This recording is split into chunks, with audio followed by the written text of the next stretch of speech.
Welcome everyone to Virtual Pathology Grand Rounds. The topic for today, endometrial cancer, is a timely one.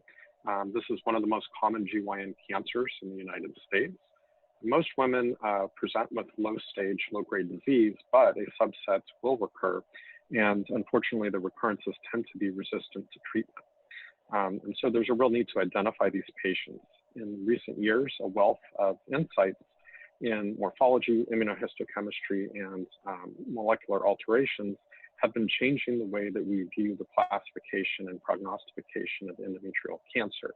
This is an evolving field. It's one of the hottest topics in the GYN world, and so it's a wonderful opportunity to review the state of the art. And so we have a wonderful speaker to help us understand the state of the art, and that is Dr. Krisztina Hanley, who is currently Associate Professor at Emory University, where she serves as the Service Chief of GYN Pathology. Her major academic focus is on pathology education, and this is borne out in several of her roles. She is Associate Residency Program Director. She's Director of a forthcoming GYN Pathology Fellowship, and she's also Chair of her department's Educational Committee. Dr. Hanley did her residency at University of Rochester, Cytopathology Fellowship at Emory, and GYN Pathology Fellowship at University of Virginia. She has received numerous awards for her teaching in both medical school and her residency program, and she has published widely in GYN pathology and cytopathology. And so it's my great pleasure to introduce Dr. Hanley as our feature speaker today. Well, thank you so much for the invitation. And again, I really apologize for the technical issues we had last time. So second time is a charm. And I'm really grateful that I got another opportunity to speak today. So the focus of my talk is really on low-grade and low-stage endometrial carcinomas. And mainly the idea came from just attending the GYN oncology tumor boards and basically listening to the questions that the oncologist and the radiation oncologist, medical oncologist have to the pathologist. And oftentimes these are questions that are not really reflected in the synoptic reports or in our reports, but they do have consequences in terms of deciding what is the best way to assess from these low-risk, low-stage patients, which ones should probably undergo further treatment. I have nothing to disclose in terms of conflicts of interest. So quickly reviewing what are the main prognostic histologic findings that we report in our final surgical pathology staging reports to the clinician. So you know that histologic grade and type of the endometrial carcinomas is the most important thing that will determine the patient's outcome and the need for adjuvant treatment. In addition, of course, tumor grade, a depth of myoinvasion, which is a key finding. It determines the pathologic stage. Serosal involvement, which will upstage the patient if it's present from a T1 to a T3 tumor. Cervical stromal involvement, and of course, extension of the tumor to adjacent other organs, including adnexa, perimetria, and vagina. Lymph node involvement, of course, determines the end stage, but these are pretty much the standard histologic features that we report, whether we use the TNM, the CAP, or other synoptic reporting system. Additional findings, and this is from the CAP synoptic report, that are important and will impact the management even in the low stage, low grade tumors, is tumor size, which has prognostic implications. The larger the tumor, the more likely the patient have lymph node metastasis or can present with lymph node metastasis in the future. Peritoneal washings and acidic fluid has been taken out of the final stage, but we do often report it, and it's performed routinely. Lymphovascular invasion is something that is also required to be reported. So anything that with the asterisk is mandatory for the synoptic report. So for the LVI, we can mention the presence or absence, or of course the indeterminate option, and the extent Ancillary testing is routinely used now, whether it's IHC testing for microsatellite instability, ERPR, or other molecular tests. But again, that's optional. So this being said, our role is really, when we receive a hysterectomy, the gross assessment and the description is really the key for us to be able to decide how we're going to sample our specimen. The targeted sampling should, of course, include all the key sections that would determine the final stage of the tumor of the patient. So the second step after the sections are taken, of course, our histologic assessment. So all our sections have to be adequate and well-oriented. Of course, additional sampling might be needed in order to come up with the best the most accurate and best information we can provide to the oncologist to further manage the patient. And then finally, when we finalize our report, we include all this information and come up with a pathologic stage and the FIGO stage. So this is sort of like our role, and not just the pathologists, but this is how we educate our residents and fellows that it's really important to understand why and how we do things in order to be able to handle gynecologic oncologic specimens. So this is an interesting survey that I really wanted to include in my talk. This was based through the International Society of Gynecologic Pathology, and they surveyed over 240 pathologists, all of them signing out GYN specimens to some extent, either in a subspecialty setting or in a community practice. The questions, there were over 100 questions, and it was a web-based survey, and they were surveying the pathologists both about the way they approach the gross specimens, and then the histologic assessment and reporting as well. So I highlighted those items that is pretty much standard, and more than 90% of people who responded to the survey agreed, and they performed things uniformly. So they measured the tumor size and the location in the gross, submission of the entire endometrium in a setting when the biopsy showed EIN, submission of the entire lymph nodes, and submission of the fimbria or a distal end of the fallopian tube. So again, this is routinely done very uniformly in most of the pathologists who were surveyed were in agreement. However, less than 50% of responders said that there is a wide variety of how they approach things when it comes to how many sections of the tumor they submit, whether they submit the remaining fat around the lymph nodes, whether they ink the serosa, whether they submit the entire ovary or just representative sections, or whether they use intraoperative assessment for the depth of myoinvasion in surgical pathology. So as you can see, there are some things that are pretty uniformly performed, not everything, but there are substantial variability in a gross approach of the endometrial cancer specimens. Now, when it came to the microscopic assessment, again, the same survey, and again, I highlighted those items that are uniformly reported in a majority of practices. So use of FIGO grading is uniformly reported. Reporting of cervical stromal involvement is pretty much done uniformly. Reporting of the lymphovascular invasion in general. And pretty much most places are performing routinely immunohistochemical stains for microsatellite instability. And then they finally report the pathologic stage. When it comes to significant variability, there is large variation in how pathologists approach those endometrial carcinomas that are difficult to grade or figuring out the subtypes. So the use of immunohistochemical stains is very variable. It appeared that there is some struggling of how to report those carcinomas that show mixed phenotype and carcinosarcomas as well. The pattern of myoinvasion, which my talk is going to focus on that a little bit, is also invariably reported. Oftentimes it's not reported.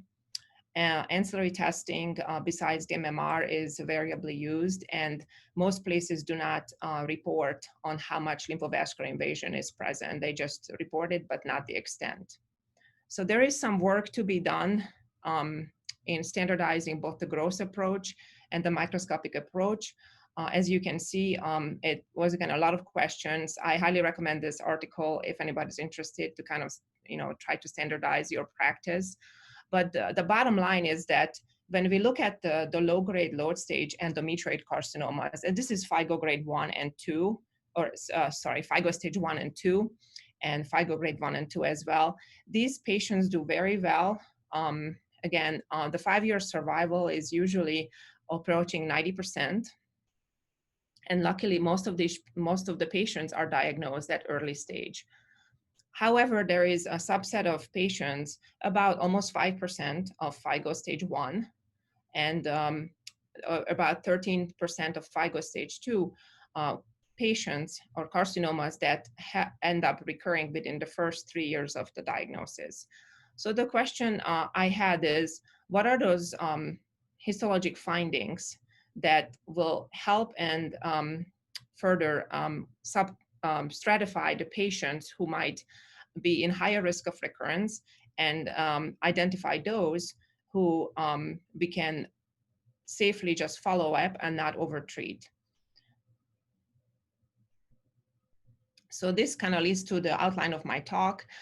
So I really kind of want to focus on these histologic findings that we report and we end up using for the final pathologic stage. How good and how accurate are these histologic parameters, and how do we perform? What is the interobserver variability? And then what are those histologic findings that are not routinely reported, but they do have an impact on clinical management and outcome? And then I would like to, at the end, highlight, again, the International Society of Gynecologic Pathology group recommendation on standardizing the approach to these specimens. So going back to the most important histologic findings that determine the prognosis in low-grade, low-stage carcinomas of the endometrium, specifically endometrioid type, is the tumor grade. And you all know that the most widely used grading system is the FIGO grading, which distinguishes three different grades based on the architectural growth pattern and the cytologic atypia. Basically, 5% is the cutoff between a solid, and 5% solid growth is the cutoff between grade 1 and grade 2 endometrioid adenocarcinomas. And then we know that cytologic atypia is, some people use notable, some people use significant, but the bottom line is it's a cytologic atypia that's appreciated on intermediate power, like a 10x magnification. And if it's diffusely present at least 50% of the tumor, that's when the grade should be bumped up by 1 based on cytologic atypia. So this grading system is, again, it's a widely used grading system. It's a pretty good grading system, but it has some subjectivity, which makes it a little bit difficult to use sometimes. And for example, I'm showing you a case where in this yellow circle, you see this kind of microacinar type growth pattern. The background is, well-formed glands. So probably not an issue in the background, but if we focus on the yellow circled area on high power, what you see is it starts to get solid, and it has these little microacini, but like mini glands essentially. The question is whether those should be counted towards the solid or towards more the glandular. And the consensus is that when you see a small microacinar pattern, it should really be regarded as more like solid rather than a glandular when it comes to FIGO grading. The other issue with the architectural or growth pattern assessment is, of course, the solid, whether the solid represents squamous differentiation, which should be disregarded or not counted, as opposed to a true solid growth pattern of the tumor. So the problem is not difficult, or this issue is not challenging when we have true squamous differentiation with keratinization, like on this second image here. In other times when we have this solid growth pattern throughout the tumor, and the the solid pattern and the glandular looks identical, it's usually pretty convincing that it's actually a tumor, not a squamous differentiation. Oftentimes, the a higher magnification and comparing the nuclear features of the glandular component and the squamous or the solid, sorry, could be very, very helpful. What you want to see is essentially identical nuclear features in order to comfortably say that that is truly a solid growth pattern of the tumor rather than immature squamous metaplasia with this whirling pattern that we often see, these squamous morioles.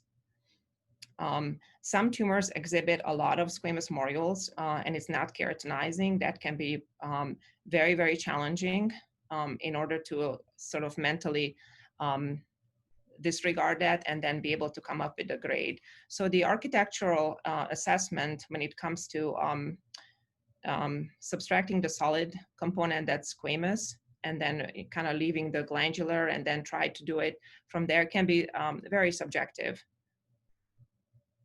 How about the nuclear grade? Well, so when it's a grade 1, uniform nuclei, rare mitotic figures, no prominent nucleoli, and the chromatin is evenly distributed, it's usually not that difficult. So anything beyond that, so let's see, would be like a grade 2 to my eye. Some people might bump it up to a 3, but we start to see chromatin changes here and some prominent nucleoli, pseudostratification, mitotic figures are more readily identified. The NC ratios start to get a little bit higher. This would be a grade 2. And the grade 3 would be something that's, again, enough nuclear atypia that catches your eye on a 10x or intermediate grade power. Now, again, there is subjectivity to it. And the question is also like, how much do you really have to see? Is it just one focus or is it several slides that are showing this degree of atypia? Of course, once you see a lot of atypia, you have to really entertain the possibility that you are looking at a serous carcinoma that has a glandular growth pattern, which is somewhat of a pitfall since the papillary structures may not be obvious and the cytologic atypia is significant enough that someone might think to bump up the grade. But overall, the degree of atypia is substantial here. And oftentimes the clue here is the discrepancy between the architectural growth pattern, which would be like a grade 1 architecture, but significant cytologic atypia, which is sometimes the clue to work up the carcinoma for serous markers. So what are really overall the challenges with the FIGO grading? As I said, I think assessment of the solid growth pattern is subjective. We are thinking of a 5 or 6% cutoff between a 1 versus a 2. And then the nuclear atypia, again, is subjective to some people are more sensitive to cytologic atypia and they are willing to bump it up easier, the grade. Some people, you know, spend more time and hunting on 40X. So again, it's very, can be very subjective. But overall, if you look at the FIGO grading system, it's a pretty decent grading system. I think the nuclear atypia is challenging. If you look at studies, they are showing that the interobserver variability or agreement is barely reaching a 0.55, whereas for architecture, it's a little bit better. So overall, it's a moderate, the interobserver reproducibility for a FIGO grading system is about moderate. So it's not bad, but I think we can do some improvements here. In terms of the management for patients, we know that the most important is to distinguish FIGO 3 tumors from FIGO 1 and 2. So the question is, if that's really the most important for both prognosis and management, can we change the 3-tier grading system to a 2-tier? So looking at the literature, several study groups have proposed various criteria or histologic grading systems, but all of them are kind of leaning towards a 2-tier grading system as opposed to 3.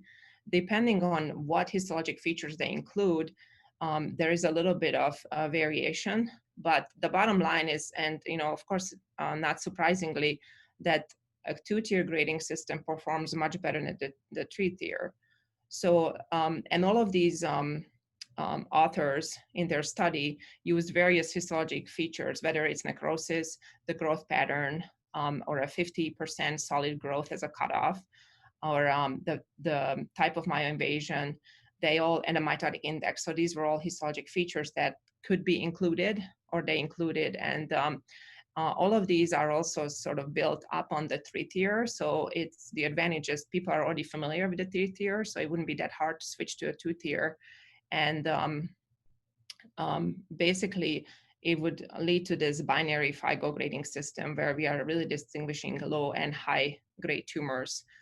Now, moving forward, basically, this is not equivalent of including a FIGO 1 and a 2 and lumping them together as a low grade, and then a FIGO 3 is a high grade. There will be some overlap. There will be FIGO 1 and 2 grade tumors that will fall into the higher grade category, again, depending on what histologic criteria is the binary FIGO grading system based on.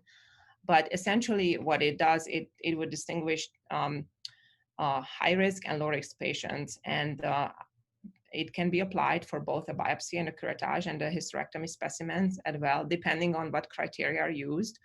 For example, one uses myoinvasion or patterns of myoinvasion, so that obviously cannot be used for a curettage, but that component can be eliminated when you're trying to assign a FIGO grade, low versus high.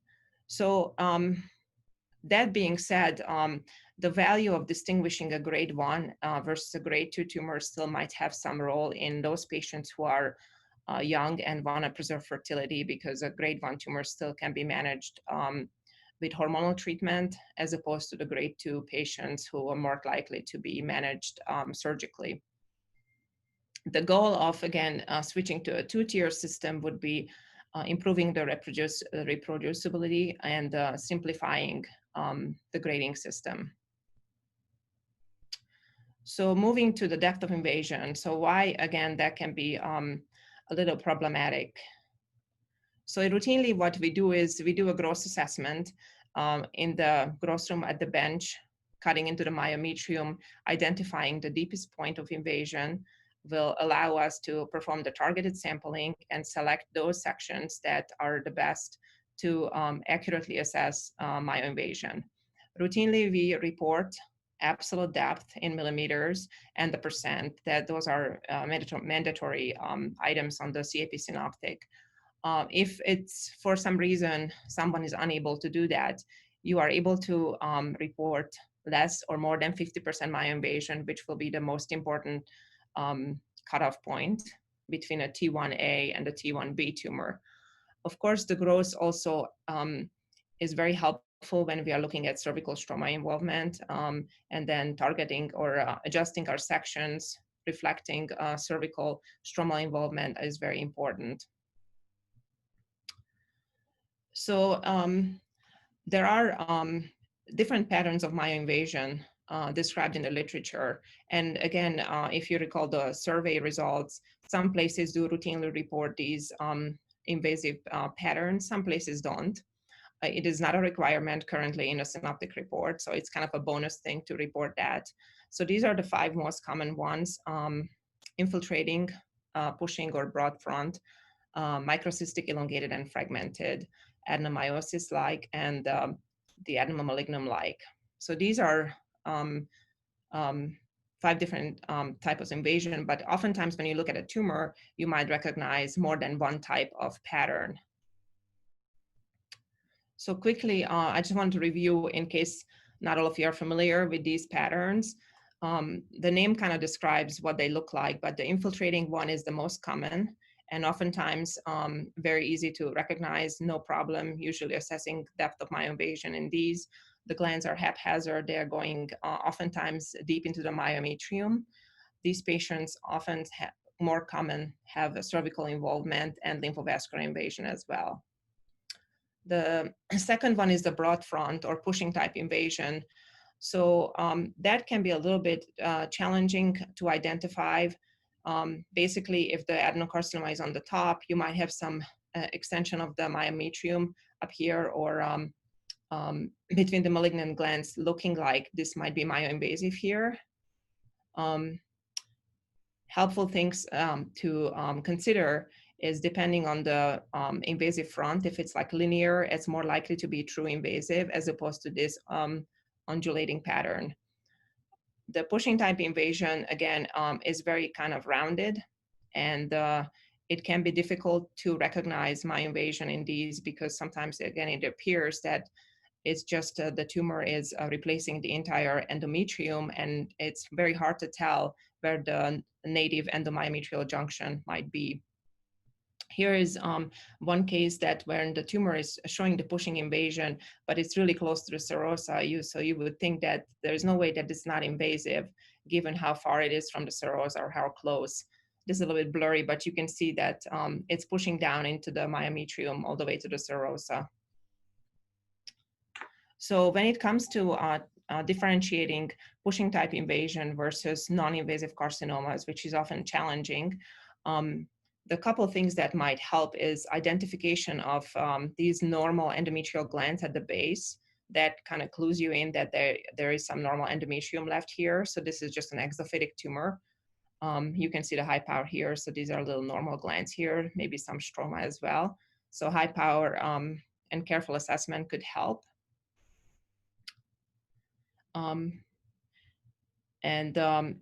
The next pattern is the MELF pattern of invasion, so microcystic, elongated, and fragmented. This is probably one of the patterns that is worth knowing about and recognizing it. It does require high power assessment, but the clue on low power is usually having these little lymphocytic aggregates and having this fibromyxoid change in the myometrium, sometimes even EOs. And then if you go high power, you can see these little cystic spaces. And some of these are actually tumor cells. So given from the name, they are microcystic because they undergo this like cystic change, and the glands become very fragmented. So sometimes a true well-formed gland is not appreciated, but it's more like single cells. Cytokeratin is a very good stain to kind of highlight these individual cells down here deep in the myometrium. Again, it can be very easy to miss or misinterpreted as lymphovascular invasion. The reason to know about this type of invasion is it can be easily overlooked, again, as lymphovascular invasion. Therefore, the depth of invasion might be maybe underestimated. And then also these patients tend to have a higher rate of lymph node metastasis. So it's worth looking on high power if you start to see a little bit of lymphocytic aggregates and fibromyxoid change in the myometrium to make sure there are no tumor cells in there. The adenomyosis-like invasion, it's kind of hard to find nice cases to demonstrate that, but here is one where you, if you look at the tumor itself, you know it's invasive because these clusters are very angulated and there is some stromal reaction to them. But if you didn't have that, it would look like carcinoma colonizing adenomyosis. These, again, in the absence of significant stromal reaction, you might be struggling with accurately assessing the depth of myoinvasion because you might dismiss them as just adenomyosis involved by tumor, which should not upstage the patient. But here I'm showing you a case where it's the carcinoma is colonizing adenomyosis extensively.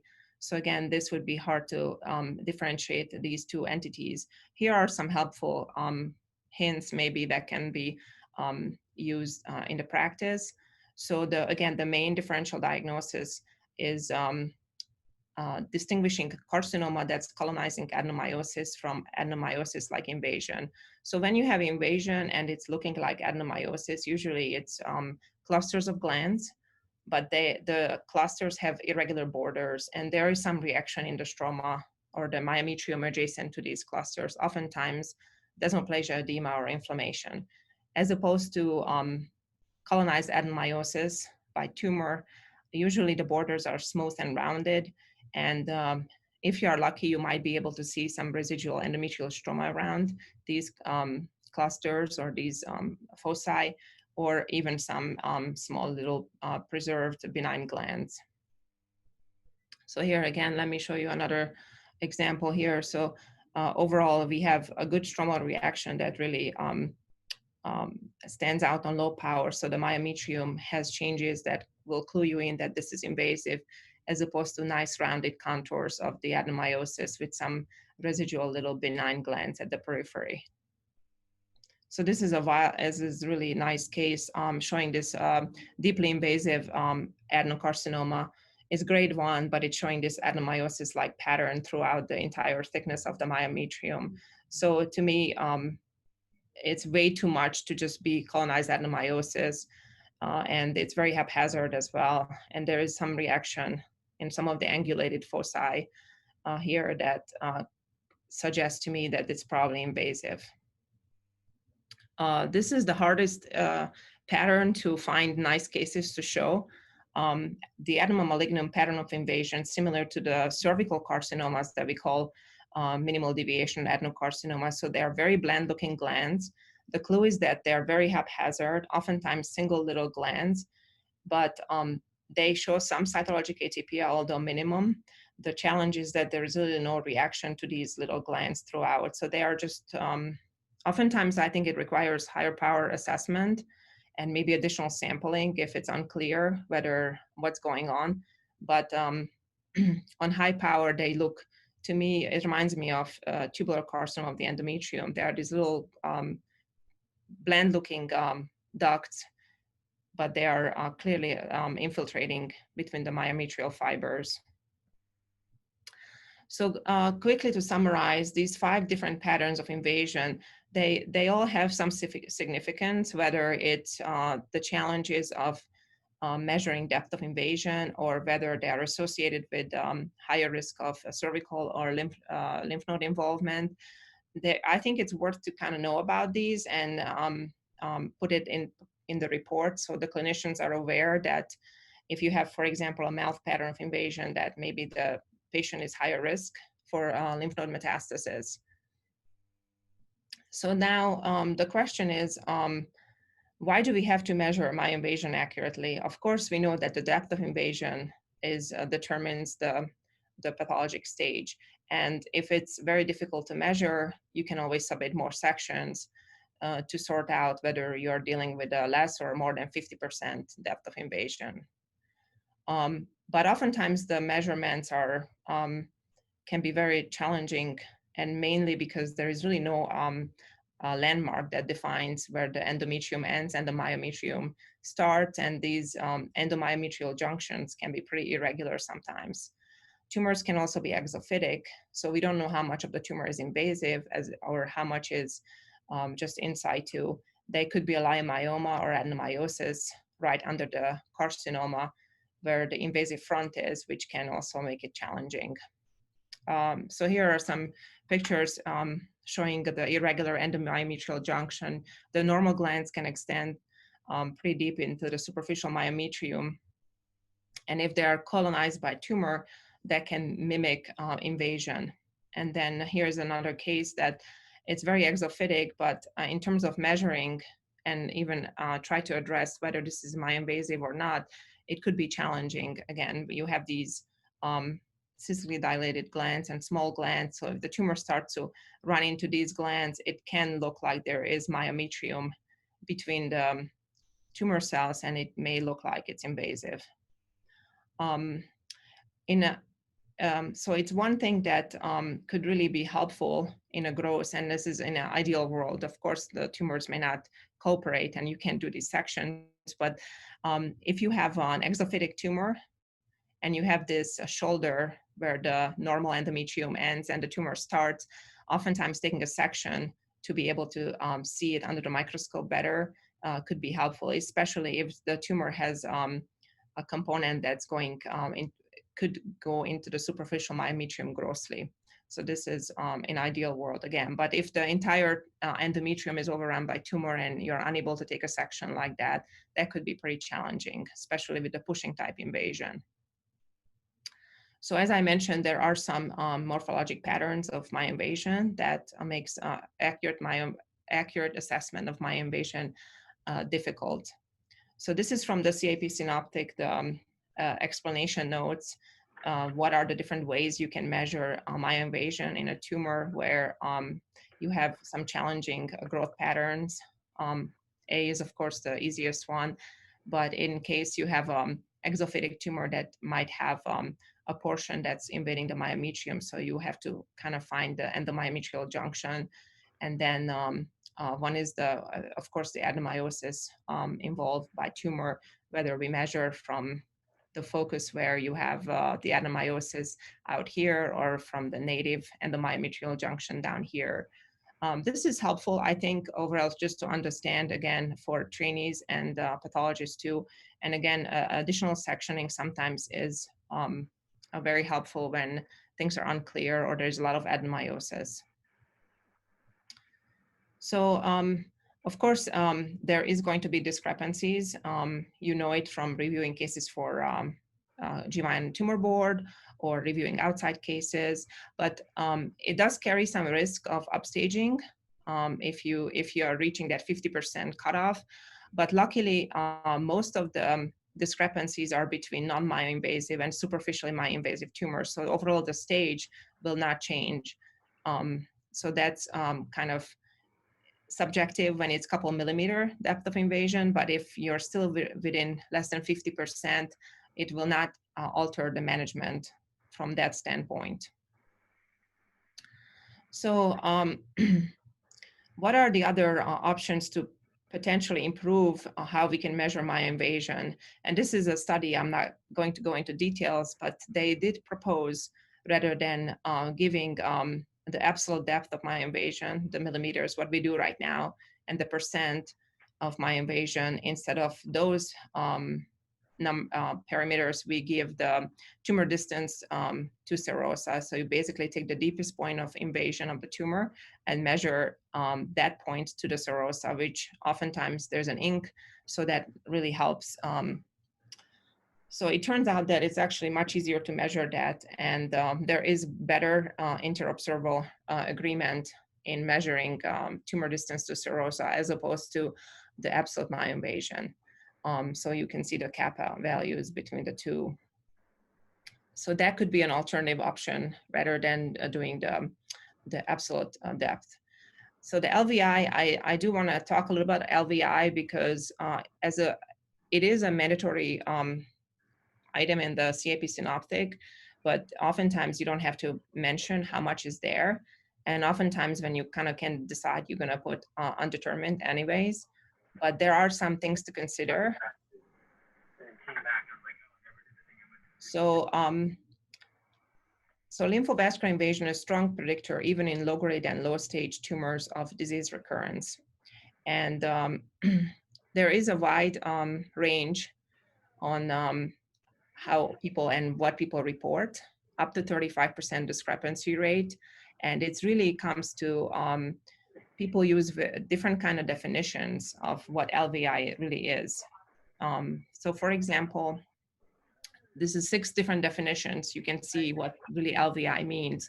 The good thing is that there is, somebody needs to mute their microphone, I think. The consensus between these definitions is that you really want to see tumor cells within endothelial lined channels. And some people they have to have red blood cells, it has to be attached to the wall, and it has to be close proximity to the larger vessels. But the bottom line is that whatever definition you use, it probably fits into one of these 6 definitions used by other people, as long as you're consistent. So for example, here are some examples of good lymphovascular invasion when you have the tumor clusters attached to the wall. There is some close proximity of a large vessel. It's on the invasive front. This is where you want to look for LVI. And they are clearly tumor cells and not histiocytes, not inflammatory cells, or not endometrial stroma. On high power here, again, you see some other little tumor cells throughout. So extensive LVI, for example, in this case, attachment of the wall may or may not be present, for example, here. So the important thing is to make sure that it is tumor that's in the vessels and they are truly vascular structures. Immunohistochemical stains to highlight the endothelial cells can be very helpful. In addition, the other thing to consider is various mimickers. For example, it is known that hysteroscopic surgeries or anything that use the intrauterine balloon increases the pressure inside the uterine cavity and can push the tumor into the fallopian tubes. as well as can create these endometrial clefts, or sorry, myometrial clefts, where you can see kind of tumor wedged between the myometrial clefts, or these tumor cells and other debris into the large myometrial vessels in the outer myometrium.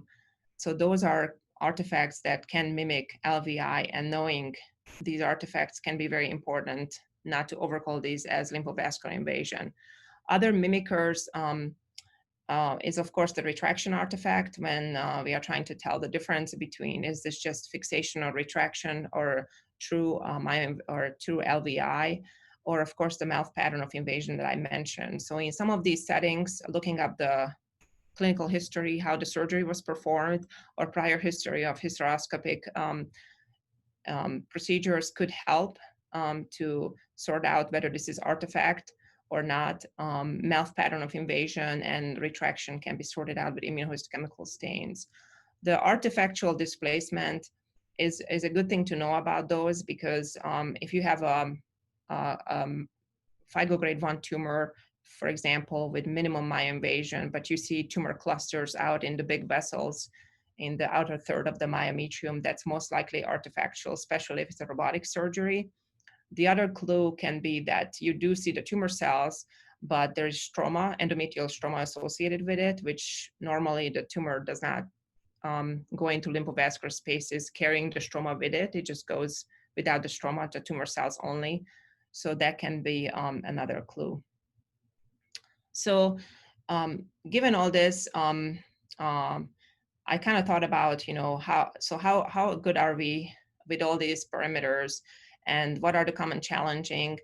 Do these different patterns of myoinvasion make it even more challenging for us to assess myoinvasion? And when you give a set of slides to several pathologists and you tell them to pay attention on these findings, how good are we when you purposely look for LVI and purposely look for myoinvasion and different patterns? So I recruited a resident, a senior resident, and a couple of pathologists from our institutions, and we kind of ran a little Interobserver study, and we focused on a PT1 endometrioid adenocarcinoma, so only myoinvasive tumors. So those that had cervical involvement or serosa were excluded. And then we were able to find 59 cases. And the task was to assess the FIGO grade, depth of myoinvasion, and what pattern you see, whether there's a secondary pattern that was also documented, so the primary pattern and the secondary, and the observers were asked to comment on whether it was difficult to measure the myoinvasion and why. And then we did both absolute depth of invasion and distance to serosa. So there was 3 pathologists doing the scoring on these. And interestingly, there was not that much difference between assessing absolute depth of invasion versus distance to serosa, but distance to serosa was easier. I think it was a unanimous comment that it was easier to measure how far from serosa as opposed to the true absolute myoinvasion. It's not a surprise, since it's much easier to see the serosa with the ink on as opposed to try to find the endomyometrial junction in some cases. And then when we looked at the interobserver consistency, again, the distance to serosa, DTS, was better than the absolute depth of invasion. So there were cases that it was challenging, but again, what we did is we took the invasive front and then how far it is from the ink serosa. And it was actually more reliable on those cases where there was adenomyosis and other things that made the measurement challenging. So then looking at other things like the percent of myoinvasion, lymphovascular invasion, and FIGO grade, as you can see and as expected, when it came to the percent of depth of invasion was not that bad between the observers. But when it came to LVI, there was about less optimal agreement. The kappa was only 0.5. And when it came to FIGO grading was 0.2. Again, so this is because FIGO 1 and 2 has some subjectivity. The three of us probably had not that great of an agreement on cytologic atypia, which I know that was one of the issues why the kappa was low. So when looking at the cases overall, we identified 14 cases that discrepancies were seen on the re-review and could potentially alter adjuvant treatment. There were 7 cases that were bumped up to FIGO grade 3. Maybe we were too aggressive, but again, that could something, of course, be significant. Those patients would have to be treated. And a small only 3 cases were upstage from 1A to 1B. And then there were 4 cases where we saw LVI that was not reported originally. And then, and again, not going into the details too much, but when we looked at the discrepancy cases, and then, so you see the discrepancies here, and then depending on what type of pattern of invasion was identified, so the MELF pattern of invasion was the hardest one. It did impact assessment of LVI as expected. It wasn't challenging to assess for lymphovascular invasion when the tumor was broadly invasive or adenomyosis-like. The challenges when the observers had to comment on difficulties in measuring the depth of invasion, the most common ones were either irregular endomyometrial junction, the broad base of invasion, adenomyosis-like pattern of invasion. Again, fits essentially with what's causing problems to other pathologists.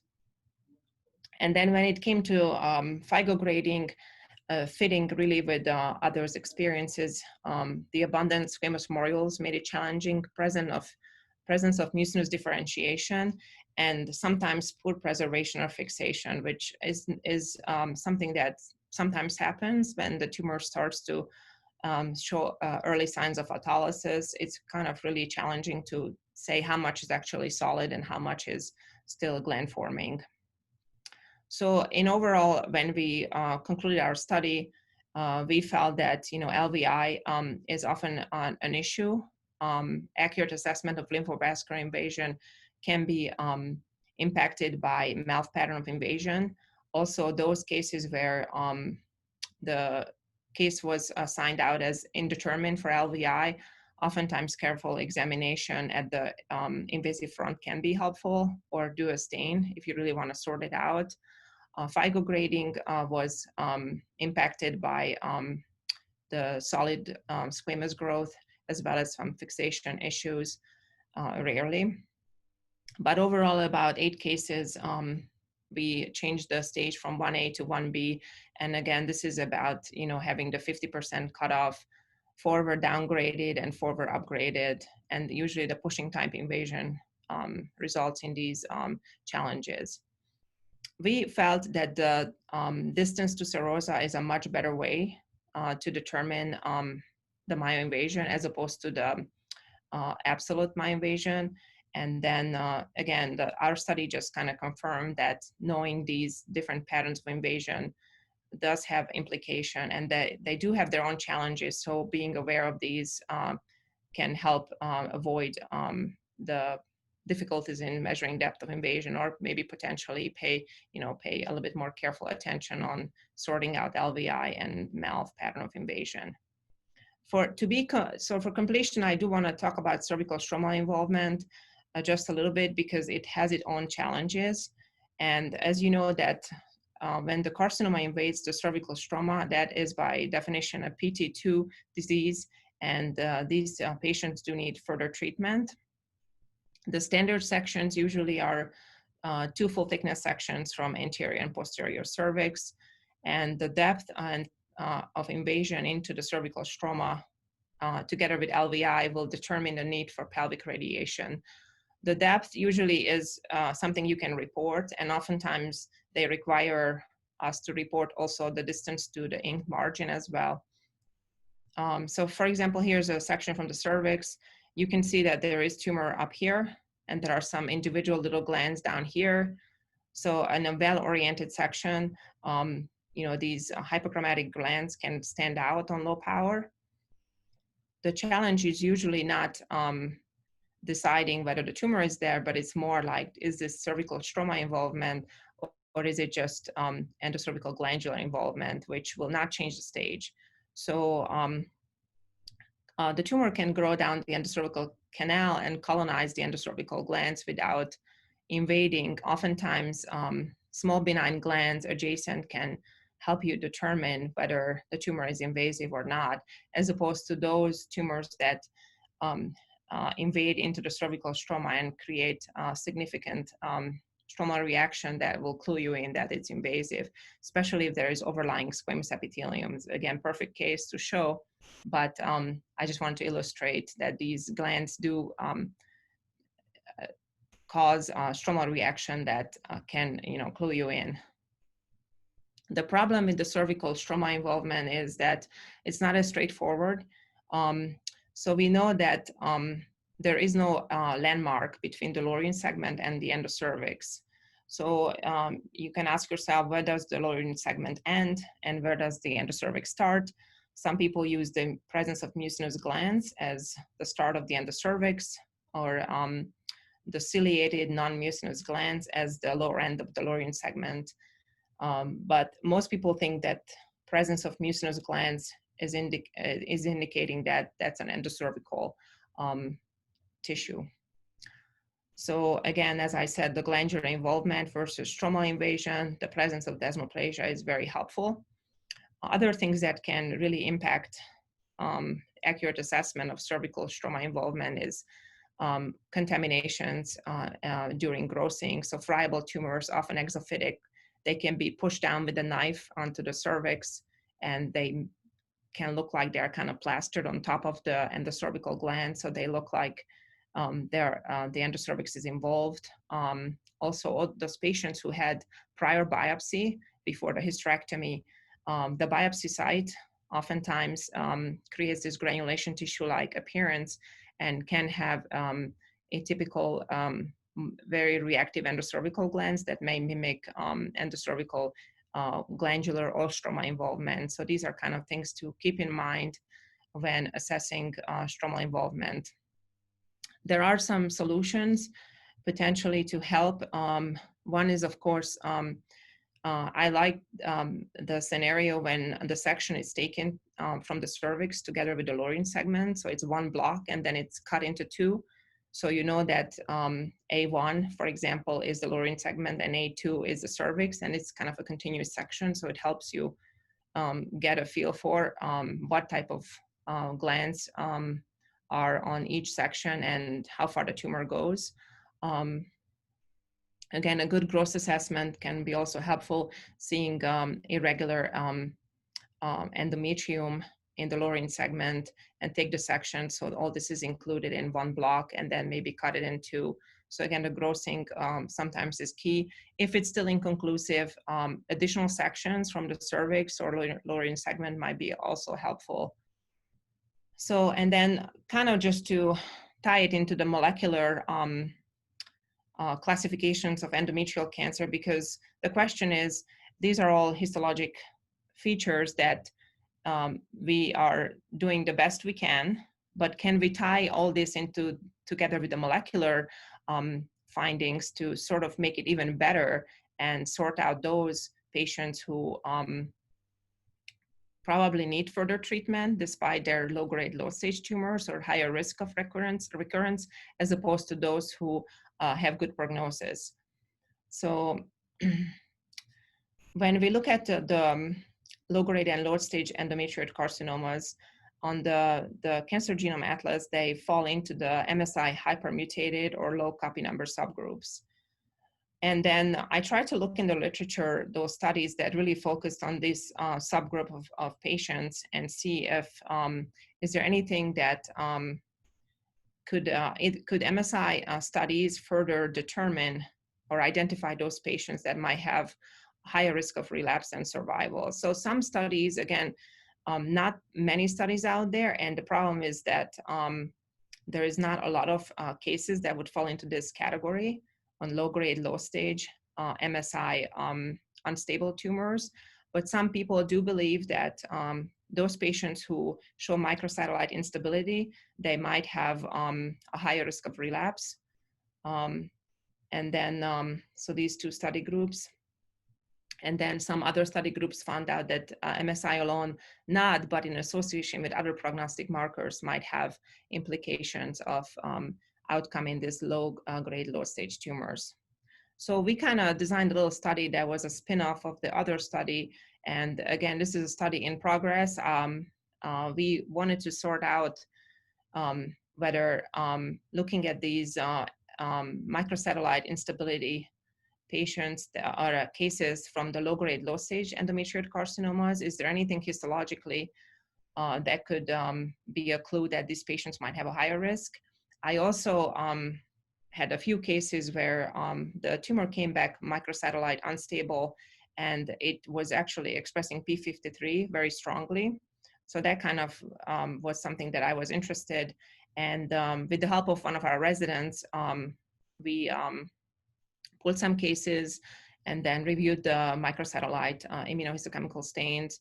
And then we kind of looked at it closely, whether the tumors show any kind of histologic features that would be more high risk.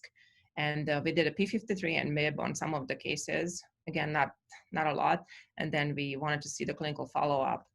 So 29 cases we were able to identify that were microsatellite unstable on immunohistochemical stains when we did the 4 stains.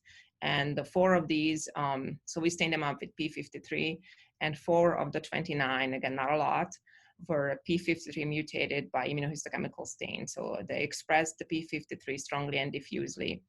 And we performed the MIB1 or Ki67, and these 4 cases showed significantly higher MIB1 rate than I would expect, especially at the invasive front. And then we went back and looked at the cases on kind of high power and looked at it more careful. And what we saw is there was really no, again, 4 cases, so you can't really draw significant conclusions. But what was interesting is this is one of the cases, and it has this pushing type invasion. So here's a tumor. This is the invasive front. I think, to me, I'm a little bit biased, but I do see that these invasive front is a little more hypochromatic, potentially maybe more cytologically atypical. But that's because I'm biased because I know what the stain showed. But this is p53, and this is no Photoshop here case. So this is the background glands here that would be up here. And this population really stands out on p53 that is really strongly and diffusely positive. Again, grade 1, superficially myoinvasive, no other risk factors. So I'm showing you the high power here. These glands are strongly and diffusely positive. These adjacent glands show wild type staining pattern, and they are part of the tumor. The tumor continues this way, so it's not just a benign gland. And then this is the MIB, again, maybe a little bit of imagination, but this is the invasive front here. So there are some hotspots for the MIB that are pretty positive. So I don't know what these findings mean. But going back, looking at on H&E one more time, so these are the areas of interest, and they do look more hypochromatic. It's more like a grade 1 nuclear atypia here, but here it starts to get more pseudostratified and more hypochromatic. So looking on high power, I did think the nucleoli stand out more, and there's less cytoplasm, but of course, now you're a little bit more paying attention. But the bottom line is, so we did not see any difference in terms of the pattern of invasion, but it was an interesting finding seeing that these cases are p53 mutated, so they show strong and diffuse staining with p53. It is unclear to me what this means, but potentially could mean that these patients may need more close follow-up. Does this mean that these patients will do worse? It's hard to conclude again on 4 cases, but we would like to kind of pursue this further and collect more cases. So this takes me to my summary and take-home points. And I think, my goal here was really just to summarize that the traditional and classical histologic features that we every day assess under the microscope for endometrial carcinomas, endometrioid types, are good. I think we can do a little bit better. There are some things that we can definitely improve. And the knowledge of these various pitfalls or mimickers or different patterns of invasion that could potentially impact the patient management is important. I think it should be reported um, in your final report so that the clinicians are aware of. If they're not, maybe it's a good opportunity to educate them. And I do think that there should be a uniform standardized approach to hysterectomy specimens, whether it's the grossing or the histologic assessment and the reporting. These also provide some quality improvement opportunity when these cases are being reviewed for tumor board or send out, or outside cases are reviewed in-house, finding lymphovascular invasion or commenting on the pattern of invasion, or remeasuring the depth of invasion can also impact the patient management ultimately as well.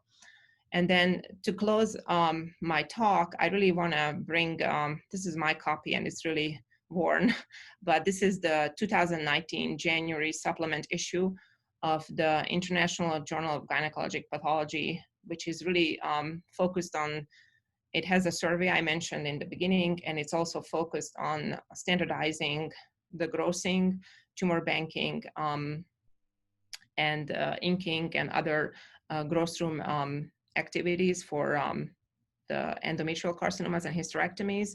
It also has really nice articles on how to report and how to work up mixed carcinomas, how to differentiate endometrial and the cervical carcinomas, and the use of ancillary studies. It does have a nice article also about the use of molecular testing in endometrial carcinomas. I would like to thank the two trainees that were involved in these studies, Adam Perricone and Troy Tini, and the two faculty that helped me conduct the studies, Dr. Krishnamurthy and Dr. Mosenjak. And of course, special thanks to the members of the Virtual Pathology Grand Rounds Committee that invited me and gave me the opportunity to essentially talk 2 times almost. And I'm happy to take any questions. Sorry, this is Shadi Qasim. Thank you for the nice talk. Krisztina is an old friend from Emory. You hear me well? Yeah, I can hear you. Okay. My question is, do you do MSI testing on all uterine carcinomas? And in your experience, what is that information being used for, like in tumor boards and stuff? How often that discussion comes up and is being used for patient counseling and therapy? So we routinely do it in all cases. That was the easiest way for us to make sure nothing falls through the cracks. We also do it in ovarian, endometrioid, and clear cell subtypes as well. And we do all 4 markers with IHC. And then how it's used. So basically, once we have the methylation testing back on those that are negative for MLH1, PMS2, we always have a genetic counselor on tumor board. And then some patients who have a higher risk for Lynch, they are being seen by the genetic counselor. So they do take it into consideration from that standpoint.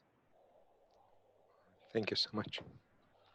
So Krisztina, I have a question about optimizing biomarker testing, because that's an area that can lead to differences in interpretation. And there's some folks who point out that performing the mismatch repair stains on a biopsy specimen actually gives you a better final outcome, because tissue fixation is much better in the setting of a small biopsy compared to a hysterectomy, which may sit around for potentially overnight without formalin in the refrigerator. So do you have any thoughts, or what are your practices at your institution on whether you do these biomarkers preoperatively or on the hysterectomy?